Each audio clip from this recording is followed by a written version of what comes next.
महाभारत हिंदुओं का पवित्र धर्म ग्रंथ माना जाता है। इसमें कई ऐसी कथाओं का विवरण मिलता है जिससे हमें मानवीय मूल्यों के बारे में ज्ञान प्राप्त होता है। आज के इस वीडियो में हम आपको श्री कृष्ण और अर्जुन से जुड़े एक ऐसे प्रसंग के बारे में बताने जा रहे हैं जिससे जानने के बाद आप हैरान हो जाएंगे। जैसे श्री कृष्ण के मुख से सुनकर अर्जुन अचंभित हो गए थे। नमस्कार दर्शकों, द डिवाइन टेल्स पर आपका स्वागत है। ये प्रसंग महाभारत युद्ध के अंतिम दिन के है। अंतिम दिन के युद्ध में महादानी कर्ण का वध करने के पश्चात जब अर्जुन अपने शिविर लौटे तो उन्होंने श्री कृष्ण से कहा, हे केशव, कर्ण को अपने धनुर्विद्या पर बड़ा ही गर्व था। वो हमेशा मुझसे बराबरी करना चाहता था। जिस कर्ण का सर हम पांडवों के सामने कभी नहीं झुका, उसी कर्ण का सर आज मैंने उसके धड़ से अलग कर उसका सारा घमंड चूर चूर कर दिया।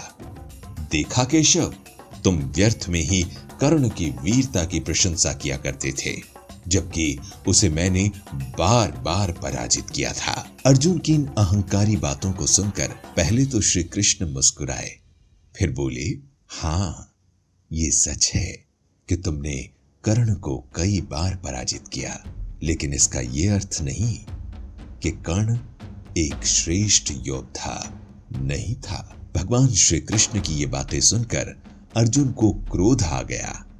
उसने कहा, हे केशव, तुम क्या चाहते हो? क्या मैं श्रेष्ठ योद्धा या श्रेष्ठ धनुर्धर नहीं हूं?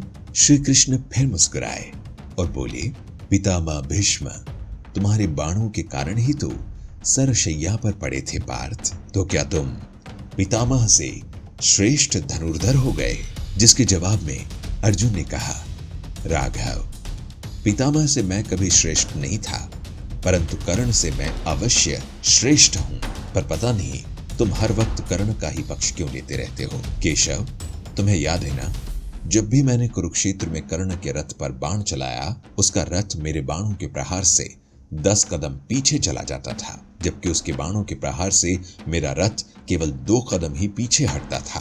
क्या दोनों के बाणों के प्रहारों की शक्ति में इतना अंतर सिद्ध नहीं करता कि मैं श्रेष्ठ धनुर्धर हूं? नहीं पार्थ, नहीं, तुम मुझे सबसे प्रिय हो। मैंने तुम्हें अपना दिव्य और विराट रूप भी दिखाया है। तुम तो मुझे जानते ही हो कि मैं कौन हूं। जी केशव, मैं जानता हूं कि आप तीनों लोगों के स्वामी हैं। तो फिर पार्थ, तुम तो ये भी जानते हो मैं स्वयं तीनों लोगों का भार लिए तुम्हारे रथ पर बैठा था, जिसे अणु मात्र भी कोई पीछे नहीं धकेल सकता था। पर फिर भी कर्ण के बाणों के प्रहारों से तुम्हारा रथ 2 कदम पीछे हट जाता था और तुम उसके रथ को केवल 10 कदम ही पीछे धकेल पाते थे। अब तुम ही निर्णय लो पार्थ कि किसके बाणों में अधिक शक्ति थी। पार्थ, असल में कर्ण तुम्हारा प्रथम शत्रु नहीं है, बल्कि अहंकार तुम्हारा प्रथम शत्रु है।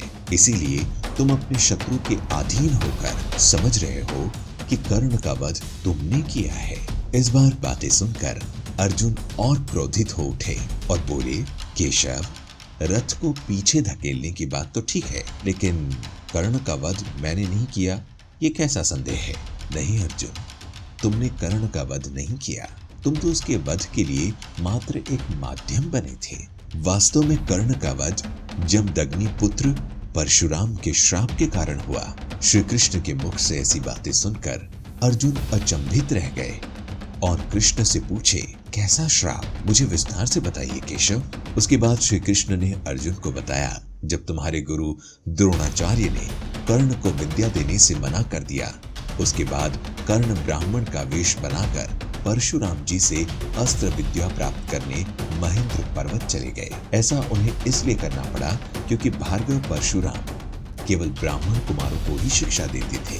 वहां कर्ण ने भार्गव परशुराम से धनुर्विद्या के साथ साथ कई विद्या शास्त्रों का ज्ञान भी प्राप्त किया।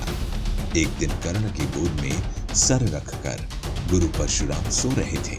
उसी समय एक कीड़ा कर्ण की जंघा पर आ पहुंचा और उसे काटने लगा, जिससे उसके जंघा से रक्त बहने लगा।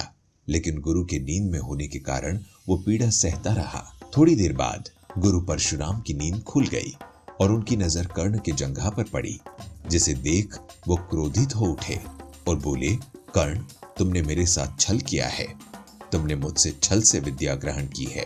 तुम ब्राह्मण नहीं हो सकते, क्योंकि क्षत्रिय के अलावा कोई भी इतनी पीड़ा सहन नहीं कर सकता। बताओ, तुम कौन हो? गुरु को क्रोध में देखकर कर्ण परशुराम जी के चरणों में सर झुकाकर बोले, गुरुदेव, मैं एक सुतपुत्र हूँ। कर्ण की ये बातें सुनकर परशुराम और ज्यादा क्रोधित हो उठे और उन्होंने कर्ण को श्राप दे दिया कि जिस समय तुम्हें मुझसे सीखी गई विद्या की सबसे ज्यादा आवश्यकता होगी, तब तुम सारी विद्या भूल जाओगे। यही वो श्राप था जिसकी वजह से कर्ण का वध हुआ। और इससे भी बड़ा सत्य यह है कि यह युद्ध कर्ण ने जानबूझकर हारा है।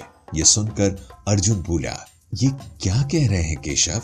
मुझे कुछ समझ में नहीं आ रहा। हाँ पार्थ, तुम नहीं जानते, कर्ण के सेनापति बनते ही मैं उसे धर्म के मार्ग पर आने का निमंत्रण देने उसके शिविर में गया था, परंतु उसने कहा कि भले ही दुर्योधन अधर्म के पथ पर हो, फिर भी दुर्योधन से मित्रता निभाना उसका प्रथम धर्म है। इसीलिए वो प्राण त्याग देगा, परंतु अपने मित्र को धोखा नहीं देगा। और वही उसने किया। अधर्मी से मित्रता भी निभाई और अपने प्राण देकर धर्म के विजय का पथ भी प्रशस्त कर दिया। हाँ पार्थ, तुमने कर्ण के अंतर में झांक कर नहीं देखा। कर्ण की आत्मा एक महान आत्मा थी। पार्थ, ऐसे लोग युगों युगों में कभी कभार ही पैदा होते हैं। लोग कर्ण को दानवीर यूं ही नहीं कहते।